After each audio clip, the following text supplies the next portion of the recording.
All welcome to our channel. ఈ video అనేది అందరికీ రీచ్ అనేది కావాలి. వీడియోని ఇంకెవరైనా లైక్ చేయకపోతే లైక్ చేయండి. Video very very important video. ఈ వీడియో అనేది అన్న వరకు రీచ్ కావాలి, అందుకే నేను లైక్ చేయమని చెప్పాను. సో చాలామంది జేఎన్టీయూ స్టూడెంట్స్ ఇప్పటి వరకు అంటే దాదాపుగా 1 year నుంచి సబ్జెక్ట్ ఎగ్జామ్షన్ గురించి ఫైట్ చేస్తున్నారు. నిన్న వెంకటన్న వచ్చేసి తన ట్విట్టర్ అకౌంట్లో 30 గ్రేస్ మార్క్స్ అనేది జేఎన్టీహెచ్ ప్రొవైడ్ చేస్తా అని మాకు హామీ ఇచ్చిందని చెప్పేసి నిన్న అన్న వచ్చేసి తన ట్విట్టర్ అకౌంట్లో పెట్టడం అయితే జరిగింది. నేను వినిపిస్తాను చూడండి. Had a meeting with JNTH vice chancellor VC promised me to award 30 grace marks to the JNTU students who are demanding for subject and credit exemption. The authorities will notify the same later today. The decision of JNTU will benefit to many students అని mention చేశారు కదా. So అన్న మీకు ఒకటి తెలియని విషయం ఏంటి అని అంటే గ్రేస్ మార్క్స్ అనేది ఎక్స్టర్నల్కి మాత్రమే యాడ్ చేస్తారన్న, ఇంటర్నల్కి యాడ్ చెయ్యరు. సో గ్రేస్ మార్క్స్ వల్ల కొంతమంది స్టూడెంట్స్ మాత్రమే బెనిఫిట్ అనేది అవుతుంది. గ్రేస్ మార్క్స్తో పాటు సబ్జెక్ట్ ఎగ్జామ్షన్ వచ్చింది అనుకోండి, అందరికీ బెనిఫిట్ అనేది వస్తుంది. సో గ్రేస్ మార్క్స్తో పాటు సబ్జెక్ట్ ఎగ్జామ్షన్ కూడా వస్తే చాలామంది స్టూడెంట్స్కి అడ్వాంటేజ్ అనేది జరుగుతుంది. గ్రేస్ మార్క్స్ ఎలా అయితే వస్తున్నాయో సబ్జెక్ట్ ఎగ్జామ్షన్ అనేది అట్లీస్ట్ ఒక్క సబ్జెక్ట్ అన్న మొన్నటి వరకు నిన్న కూడా అన్నారు కదా 8 క్రెడిట్ ఎగ్జామ్షన్ వచ్చేలాగా మేము చేస్తామని చెప్పేసి. ఇప్పుడు సడన్గా గ్రేస్ మార్క్స్ అని అంటే ఇంటర్నల్లో ఎవరికైతే ఇంటర్నల్లో లేదో వాళ్ళు సఫర్ అవుతారు కదా. ఇంటర్నల్లో మార్క్స్ లేవు, చాలామందికి ఇంటర్నల్లో మార్క్స్ అనేది లేదు. As per grace marks rules ఎట్లుంటాయని అంటే ఇంటర్నల్కి గ్రేస్ మార్క్స్ అనేది యాడ్ అయితే చేయరన్నా, ఓన్లీ ఎక్స్టర్నల్కి మాత్రమే యాడ్ అనేది చేస్తారు. సో ఈ 30 మార్క్స్ అనేది ఓన్లీ ఎక్స్టర్నల్కి యాడ్ చేస్తే ఇంటర్నల్కి లేని వాళ్ళకి చాలామంది ఇబ్బందులు పడతారు కదా. అదే సబ్జెక్ట్ ఎగ్జామ్షన్ అనేది ఇచ్చారనుకోండి, ఇటు 26 మార్క్స్ 26 మార్క్స్ మీరే క్యాలిక్యులేట్ చేసేసుకోండి. 26 ఎంత అని చెప్పేసి. సో 50+ గ్రేస్ మార్క్స్ వచ్చినట్టు కదా రెండు సబ్జెక్ట్ ఎగ్జామ్షన్ అనేది ఇస్తే. సో ప్రీవియస్ బ్యాచ్ వాళ్ళకి ఇచ్చినట్టు ఈ బ్యాచ్ వాళ్ళకి కూడా సబ్జెక్ట్ ఎగ్జామ్షన్ అనేది ఇస్తే ఎంతోమంది స్టూడెంట్స్ బెనిఫిట్ అవుతారు కదా. గ్రేస్ మార్క్స్ ఇవ్వడం తప్పు అని మేము అనట్లేదు, కానీ గ్రేస్ మార్క్స్ ప్లేస్లో సబ్జెక్ట్ ఎగ్జామ్షన్ అంటే ఇప్పుడు గ్రేస్ మార్క్స్ ఆల్రెడీ ఉన్నాయి కదా, ఆ grace marks plus subject exemption ఇస్తే 4 subjects subject exemption and grace marks రూపంలో 4 సబ్జెక్ట్స్ క్లియర్ చేసేసుకోవచ్చు కదా. స్టూడెంట్స్ తరపులో ఉండి మీరు మాట్లాడండి ఒకసారి. పాపం వాళ్ళ బాధ ఏంటో మీరు కూడా చూడాలి కదా. పాపం ఎన్ని డేస్ నుంచి కష్టపడ్డారు, డేస్ కాదు 1 year కష్టపడ్డారన్న ఈ సబ్జెక్ట్ ఎగ్జామ్షన్ గురించి. మళ్ళీ 30 గ్రేస్ మార్క్స్ అంటే ఇంటర్నల్లో లేని వాళ్ళ పరిస్థితి ఏంటి? అండ్ ఈ 30 గ్రేస్ మార్క్స్ అనేది ఎక్స్టర్నల్కి కాకుండా మరి ఇంటర్నల్ కూడా యాడ్ చేయడానికి ట్రై చేయండి. ఇప్పుడు ఇంటర్నల్లో ఎవరికైతే లేదో, ఇప్పుడు ఎక్స్టర్నల్ ఇంటర్నల్ అన్నట్టు కాదు, మొత్తం కలిపి అంటే ఓవరాల్గా యాడ్ చేస్తున్నాము, ఇంటర్నల్ అన్నట్టు కాదు అన్నట్టు. అలానైనా వీళ్ళకి న్యాయం జరిగేలాగా చూడండి. నాకు తెలియని ముచ్చట ఏందనంటే మీరు మొన్ననే కదా 2 days కిందనే సబ్జెక్ట్ ఎగ్జామ్షన్ మేము తెప్పిస్తున్నాము అని చెప్పారు కదా. నేనైతే మీ మీద నమ్మకంతో ఒక వీడియో కూడా చేశాను. వెంకటన్న గట్టిగా చెప్పారు అని అంటే సబ్జెక్ట్ ఎగ్జామ్షన్ అనేది వస్తుందని చెప్పేసి నేను గట్టిగా, నాకు ఎవరు కాల్ చేసినా మెసేజ్ చేసినా అండ్ వీడియో రూపంలో కూడా సబ్జెక్ట్ ఎగ్జామ్షన్ వస్తుంది అని చెప్పేసి నేను గట్టిగా చెప్పడం అయితే జరిగిందన్న. ఎందుకంటే మీ మీద ఉన్న నమ్మకంతో నేను అంత గట్టిగా చెప్పాను.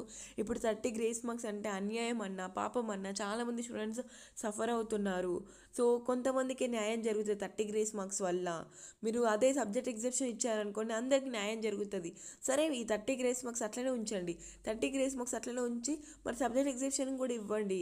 మరి అప్పుడు అందరికీ అసలుకి బ్యాక్లాగ్స్ ఎవరికి లేకుండా అందరు క్లియర్ అయిపోతారు కదన్నా. లాస్ట్ టైం R16 వాళ్ళకి ఇచ్చిర్రు 2 సబ్జెక్ట్ ఎగ్జామ్షన్ 9 గ్రేస్ మార్క్స్ ఇచ్చిర్రు. అదే రూల్ని R18కి ఇవ్వడానికి ఎందుకు ఇంత ఇబ్బంది పడుతున్నారు? 1 year నుంచి వీళ్ళు స్ట్రెస్కి లోనవుతున్నారు కదా. ఇవ్వడానికి ఏమవుతుంది అది? ఇంత బాధపడుతున్నారు కదా ఒక్కొక్కరు పిచ్చోళ్ళ లెక్క. జేఎన్టీహెచ్ చుట్టూన చాలామంది స్టూడెంట్స్ తిరుగుతున్నారన్న. సో వాళ్ళ పరిస్థితి ఎవరు అర్థం చేసుకుంటారు? ఇప్పుడు న్యూ గవర్నమెంట్ వచ్చింది, మార్పు వస్తుందని చెప్పేసి ఎంతో ఆశలతో బతుకుతున్నారన్న. మీరు చాలా హెల్ప్ చేశారు, మేము ఒప్పుకుంటాం, 100% ఒప్పుకుంటాం. 30 గ్రేస్ మార్క్స్ గురించి మీరు హెల్ప్ చేశారు, కానీ ఆ 30తో పాటు మీరు సబ్జెక్ట్ ఎగ్జామ్షన్ ఇచ్చి ఉంటే ఇంకా చాలామంది హ్యాపీగా ఫీల్ అయ్యేవారు. ఆ 9 మార్క్స్ గ్రేస్ మార్క్స్ అట్లనే ఉంచి సబ్జెక్ట్ ఎగ్జామ్షన్ ఇచ్చి ఉంటే ఇంకా హ్యాపీగా ఫీల్ అయ్యేవారు కదా. సో ఒక్కసారి ఆలోచించండి అన్న. ఇది ఎట్లాంటి డిసిషనో మీకే అర్థం కావాలి. సో సబ్జెక్ట్ ఎగ్జిబిషన్ కూడా రావాలని అయితే మేము కోరుకుంటున్నాము. స్టూడెంట్స్ తరపున నేను మాట్లాడాలి కాబట్టి మాట్లాడాను. అండ్ ఇంకొకటి ఏంది అని అంటే లైక్ ఇప్పుడు ఈ 30 గ్రేస్ మార్క్స్ గురించి అఫీషియల్ అప్డేట్ వచ్చినప్పుడు ఆల్ అంటే ఇంటర్నల్కే కాకుండా ఓవరాల్గా యాడ్ చేస్తున్నాం అని డిసిషన్ రావాలి అని చెప్పేసి కోరుకుంటున్నాను. అండ్ సబ్జెక్ట్ ఎగ్జామ్షన్ అప్డేట్ కూడా రావాలని అయితే కోరుకుంటున్నాను. దయచేసి మళ్ళీ ఒకసారి ఆలోచించి మళ్ళీ అడగండి అన్న. సో ఇది. అండ్ స్టూడెంట్స్, మీరు ఖచ్చితంగా ఈ వీడియో కింద కమెంట్ చేయండి. మీరు గ్రేస్ మార్క్స్ తోటి సాటిస్ఫై అయి ఉన్నారా? సబ్జెక్ట్ ఎగ్జిబిషన్ కావాలా? సబ్జెక్ట్ ఎగ్జిబిషన్ కావాలనుకున్న వాళ్ళు ఈ వీడియోని రీచ్ అయ్యేలాగా చేయండి. ఎవరికి రీచ్ కావాలో వాళ్ళకి వెళ్ళాలి. వాళ్ళు ఈ వీడియో చూసి వాళ్ళు అర్థం చేసుకోవాలి అన్న. దయచేసి నేను ఈ వీడియో ద్వారా రిక్వెస్ట్ చేస్తున్నాను. 1 ఇయర్ నుంచి కష్టపడింది గ్రేస్ మార్క్స్ గురించి కాదు, సబ్జెక్ట్ ఎగ్జిబిషన్ గురించి. సో గ్రేస్ మార్క్స్ అయితే ఎలా అయితే ఇస్తున్నారో సబ్జెక్ట్ ఎగ్జిబిషన్ కూడా అలానే ఇవ్వాలి. మెనీ స్టూడెంట్స్కి యూస్ కావాలి. కొంతమంది స్టూడెంట్స్కే కాదు, చాలామంది స్టూడెంట్స్కి యూస్ కావాలి. గ్రేస్ మార్క్స్ అనేది ఓన్లీ ఎక్స్టర్నల్కి యాడ్ చేస్తున్నారు. ఎక్స్టర్నల్ కాకుండా ఓవరాల్గా యాడ్ చేసేలాగా చూడండి. అండ్ ఇంకొకటి ఏంటంటే గ్రేస్ మార్క్స్ మ్యాటర్లో వచ్చేసి లైక్ కొన్ని సబ్జెక్ట్స్కి యాడ్ చేయరు. సో ఆల్ సబ్జెక్ట్స్కి యాడ్ అయ్యేలాగా మీరు చూడండి. స్టూడెంట్స్ తరపు నుండి మీరు మాట్లాడాలి. అండ్ మీరే చూసారు కదన్నా, అంటే లైక్ ఫొటోస్ కానీ దాదాపుగా లాస్ట్ టైము 1 ఇయర్ నుంచి మీ దగ్గరికి ఎంతమంది స్టూడెంట్స్ వచ్చి ఉంటారు అన్న క్రెడిట్ ఎగ్జిబిషన్ వచ్చేలాగా చూడని చెప్పేసి. సో ఇప్పుడు మ్యాక్సిమం నేను అనుకున్న దాని ప్రకారము మీకు న్యూ గవర్నమెంట్ కొంచెం క్లోజే ఉంటుంది కాబట్టి మీరు గట్టిగా ప్రయత్నిస్తే అట్లీస్ట్ ఒక్క సబ్జెక్ట్ అయినా సబ్జెక్ట్ ఎగ్జిబిషన్ వస్తుంది. సో ఒక్క సబ్జెక్ట్ అయినా సబ్జెక్ట్ ఎగ్జిబిషన్ వస్తే వేల స్టూడెంట్స్కి హెల్ప్ చేసిన వాళ్ళు మీరు ఖచ్చితంగా అవుతారు. అసలుకి ఇదేం కొత్తది కాదు కదన్నా. 2016 కావచ్చు, 2015 కావచ్చు, లైక్ R15, R13, R16 వాళ్ళకు ఉన్న రెగ్యులేషనే R18 వాళ్ళకు రూల్స్ పెట్టండి. అంటే వాళ్ళకే రూల్స్ ఉన్నాయో వీళ్ళకు కూడా ఈ రూల్స్ పెట్టండి అని అడుగుతున్నారు. లాస్ట్ అన్న R18 వాళ్ళకి పెట్టండి, తర్వాత నుంచి పెట్టకున్నా పర్లేదు. అట్లీస్ట్ R18 వాళ్ళకైనా ఎన్ని డేస్ వాళ్ళు కష్టపడ్డందుకైనా సబ్జెక్ట్ ఎగ్జిబిషన్ వచ్చేలాగా ట్రై చేయండి. పాపం వాళ్ళ కష్టం అనేది వృధా అవుతున్నది. 1 ఇయర్ నుంచి సబ్జెక్ట్ ఎగ్జిబిషన్ వస్తుంది వస్తుంది వస్తుంది వస్తుంది అని ఎన్నో ఆశలతో బతుకుతున్నారన్నా. పాపం ఇప్పుడు గ్రేసే అని అంటే మరి బ్యాక్లాగ్స్ ఉన్న వాళ్ళ పరిస్థితి ఏంటి? ఆలోచించండి మీరు కూడా.